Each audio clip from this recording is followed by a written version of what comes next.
SPM Practice 1. Listening Transcript. Question 1.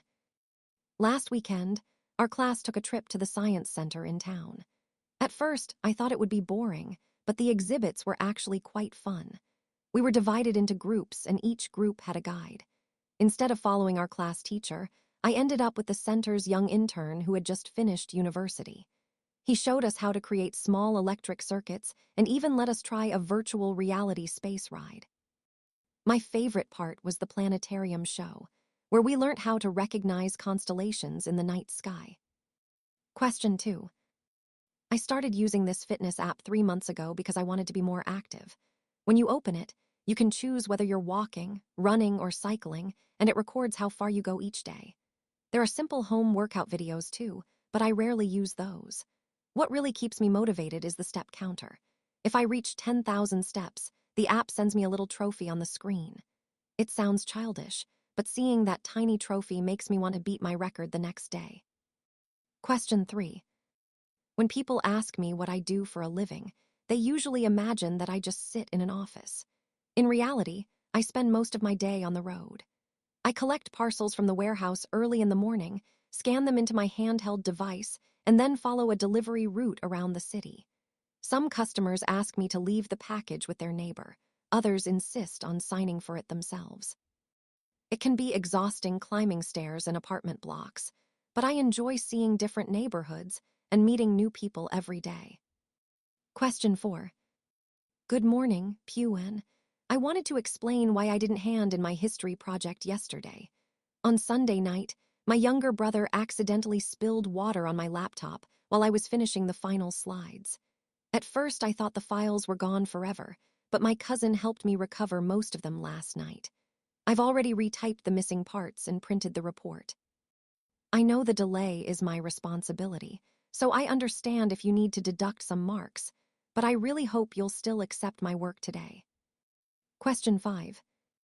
Our town used to have rubbish overflowing from the bins every weekend, especially near the night market. 2 years ago, the local council launched a Clean Streets, Proud Community campaign. They placed colorful recycling bins at bus stops and handed out reusable shopping bags at supermarkets. At first, not many people bothered to sort their waste. However, when the council organized a monthly competition for the cleanest neighborhood, things changed quickly. Now, residents remind one another to recycle, and visitors often comment on how tidy our streets look. Question 6. Many students tell me they don't have enough time to study, but when I ask them how they actually use their evenings, they can't give a clear answer. The first step is to create a simple timetable that includes breaks and hobbies, not just homework. Put your most difficult subject at a time when you feel most awake, perhaps right after dinner. Keep your phone in another room and only check it during short breaks. If you follow your schedule for a week, you'll notice that you are less stressed because you know exactly what to do each day. Question 7. When I was in Form 1, I joined 3 different clubs because I didn't want to miss out on anything. I ended up running from meetings to practices and still couldn't contribute properly to any of them. The next year, I chose just 2 activities that matched my interests: the debate team and the chess club. With fewer commitments, I had time to prepare for competitions and actually enjoy myself. My advice is to pick activities that help you grow a specific skill, instead of simply filling up your co-curricular record with a long list of clubs. SPM Practice 2. Listening Transcript. Question 1. Tomorrow's weather is going to be quite changeable. Early in the morning, it will be cool with light clouds, so you might want to bring a jacket if you're heading out for breakfast. Around midday, the clouds will thicken, and there is a high chance of heavy showers in the central districts. Motorists are advised to drive carefully, as strong winds are expected as well. By late afternoon, the rain should ease, and we are likely to see clear skies in most areas, making it pleasant for outdoor activities in the evening. Question 2. When people talk about healthy eating, they often focus only on what to eat, but not when to eat. Many of my clients skip breakfast and then overcompensate by having huge dinners. This puts unnecessary strain on their bodies at night. I always tell them to start the day with something substantial, such as whole grain bread and eggs, then keep lunch moderate and finish with a light evening meal. Your body needs energy earlier in the day, not just before you go to bed. Question 3. Last year, our school introduced a new system for borrowing library books. Instead of writing our names on borrowing cards, we now use our student ID cards. At first, there were long queues because everyone had to learn how to scan their cards and check the due dates on the screen. After a few weeks, things became smoother. The best part is that the system sends us reminders by email 3 days before a book is due, so fewer students get fined. I think it has encouraged more of us to read regularly. Question 4. I've always enjoyed cycling, but last month's ride nearly put me off for good. My friends and I were going downhill on a quiet road when a dog suddenly ran across in front of me. I braked too hard and lost control of my bicycle. I ended up on the ground with bruises on my arms and a badly scratched helmet. Fortunately, nothing was broken, and a passing driver helped us call my parents. I know it could have been much worse, so I'm grateful I was wearing proper safety gear. Still, I don't think I'll be cycling on that road again anytime soon. Question 5. When I first tried learning Japanese, I relied only on textbooks and grammar exercises. I could read short passages, but I struggled to understand real conversations. Things changed when my friend recommended a language exchange app. Through the app, I started chatting with Japanese students who wanted to practice English. We corrected each other's sentences and sent short voice messages every day. My vocabulary grew faster than before, and I became less shy about making mistakes. Now, I believe that using a language with real people is more effective than memorizing long word lists. Question 6. Our community center used to leave the lights on in the corridors all night for security reasons. Last month, we switched to motion sensor lights as part of an energy-saving project. Now, the bulbs only turn on when someone walks past. At first, some residents complained that the corridors looked too dark, but they soon realized that the sensors responded quickly. The electricity bill for the building has already dropped by 15%, and we're planning to install similar sensors in the car park next. Question 7. I was very nervous about my first public speaking competition. My hands were shaking, and I kept imagining myself forgetting my lines on stage. Then my English teacher gave me some simple advice. She told me to practice in front of a mirror and record myself on my phone so I could see where I needed to improve.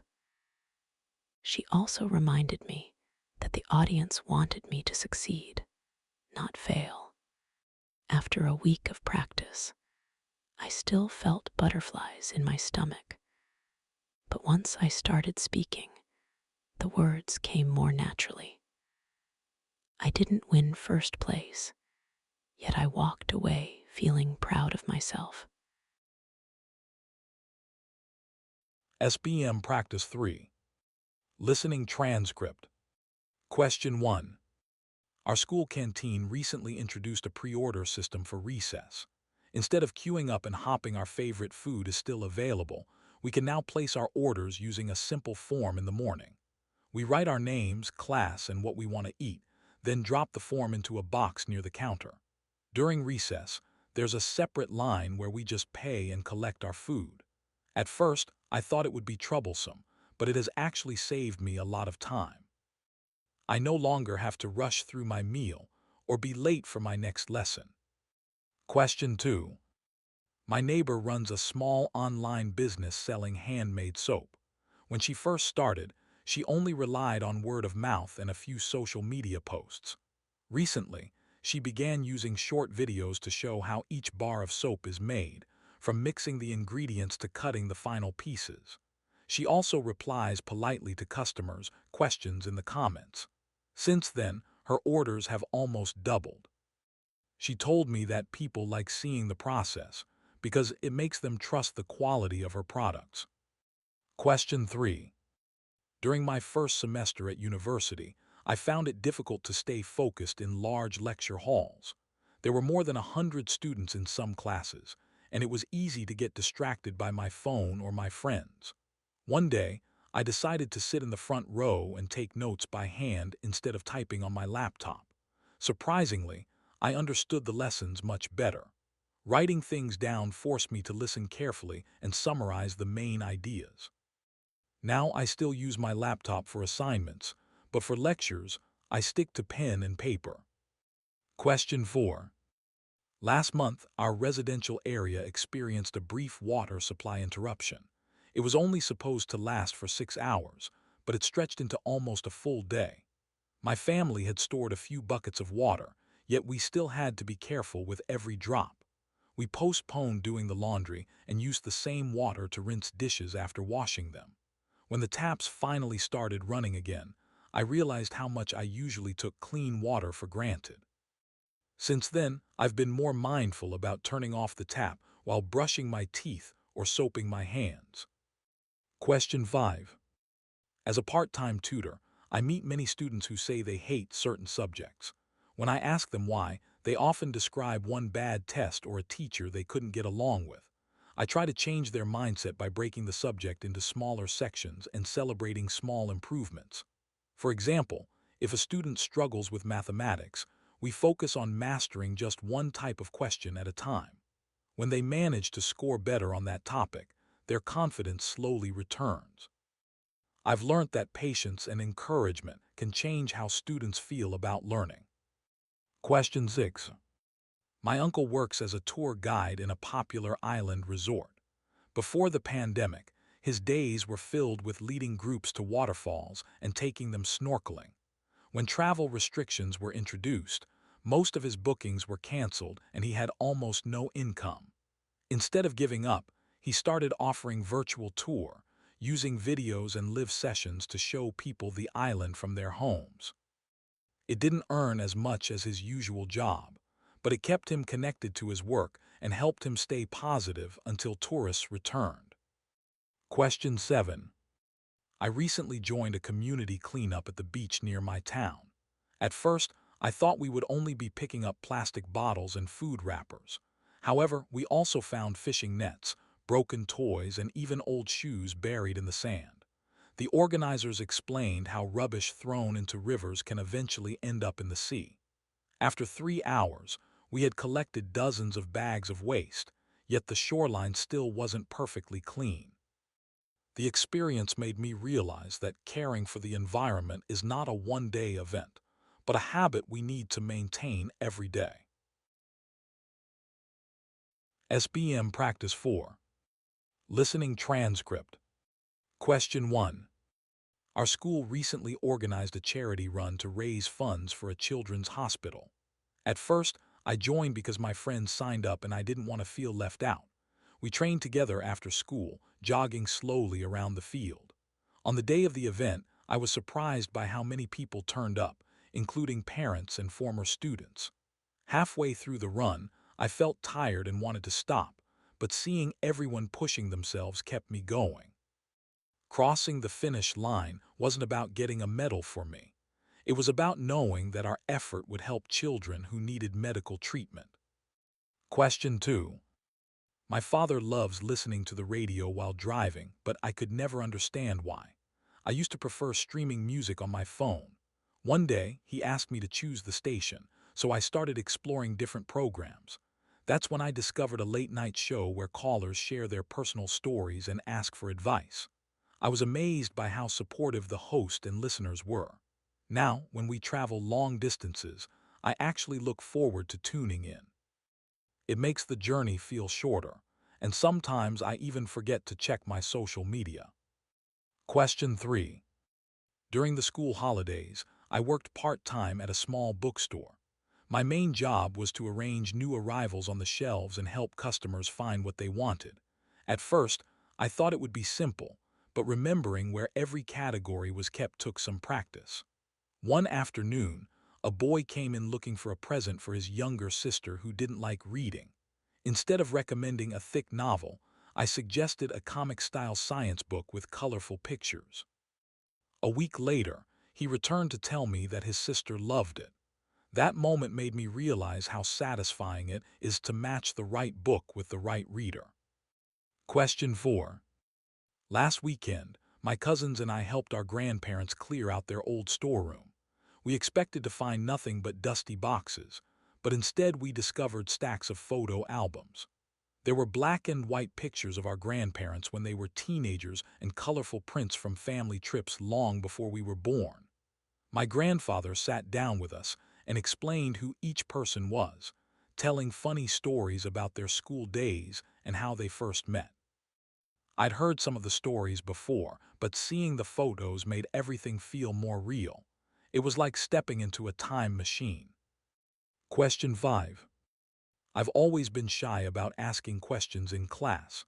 Whenever I didn't understand something, I would wait until after the lesson and search for explanations online.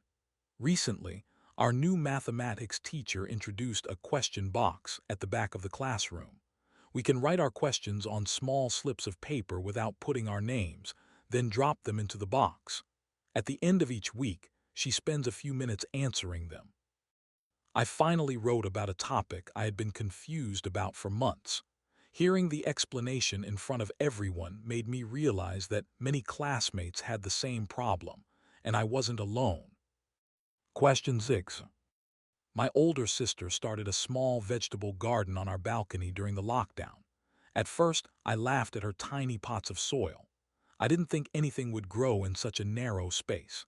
She patiently watered the plants every morning and checked the leaves for insects in the evening. A few weeks later, little green shoots appeared, followed by bright red chilies and fresh basil leaves. Now, whenever my mother cooks, she asks my sister to pick some herbs from the balcony. The food tastes the same, but somehow we appreciate it more, knowing that part of it came from our own efforts. Question 7. Our school counselor held a workshop on managing exam stress last month.